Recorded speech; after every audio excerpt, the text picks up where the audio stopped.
Il est étonnant, qui veut bien y réfléchir, que 75 années après sa libération, Auschwitz demeure vivant, symbole, pas seulement lieu chargé de mémoire, d'histoire, de souffrance et de mort, mais symbole. Symbole de quoi? C'est ça l'interrogation qui doit être posée devant les nouvelles générations. Symbole du crime contre l'humanité. C'est là, à Auschwitz, en Europe, cœur d'une des régions où la culture le plus fleurie, eh bien c'est là où ont été froidement génocidés, massacrés, assassinés des millions d'êtres humains. Et le symbole d'Auschwitz demeure ces enfants juifs jetés vivants dans la chambre à gaz. Il y avait 3 ans, 4 ans, jetés vivants dans les chambres à gaz, simplement parce que ils avaient, eux, commis ce que leurs assassins appelaient le crime d'être juif. 3 ans, 4 ans, on peut imaginer. Et c'est ce symbole-là qu'il faut conserver vivant, en mémoire. Pas différent à cet égard, sauf sur un point essentiel, des massacres commis il n'y a pas si longtemps en Afrique. L'enfant Tutsi qui est tué à coups de machette par le mercenaire Hutu relève du même crime contre l'humanité. Mais dans le cas d'Auschwitz, ce qui continue à les interpeller, c'est moins la spécificité juive des victimes.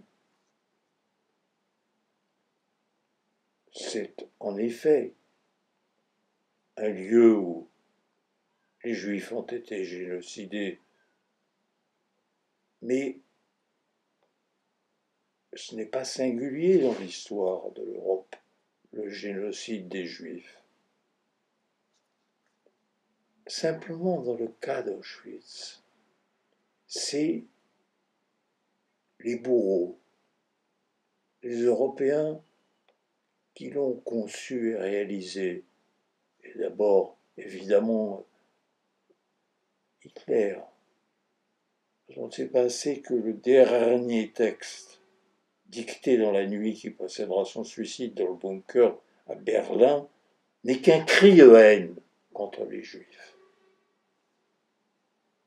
Je laisse cet aspect particulier si important, la vérité historique liée à cet homme, mais pour réaliser un tel crime contre l'humanité, il faut évidemment, au-delà de celui qui l'inspire, tous ceux, l'immense armée qui l'exécute.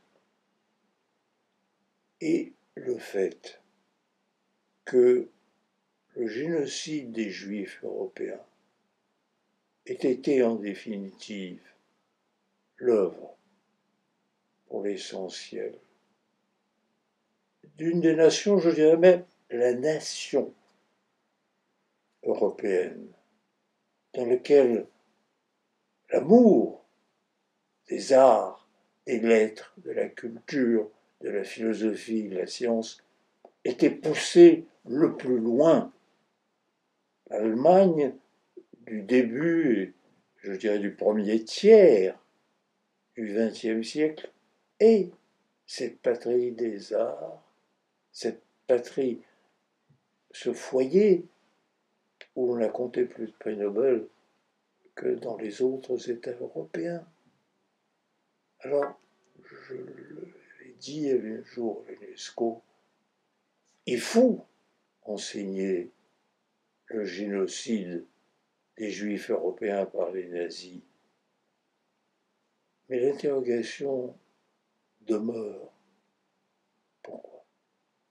Pourquoi la nation la plus vraiment cultivée, amoureuse des arts et de la philosophie qu'était l'Allemagne du début du XXe siècle, a-t-elle sombré et entraîné avec elle, à travers tous les pays d'Europe continentale, des séides, des bourreaux auxiliaires, des traqueurs et des livreurs de juifs? Pourquoi? Sinon parce que la culture, l'enseignement, même et constamment repris, se heurte à cette terrible vérité humaine.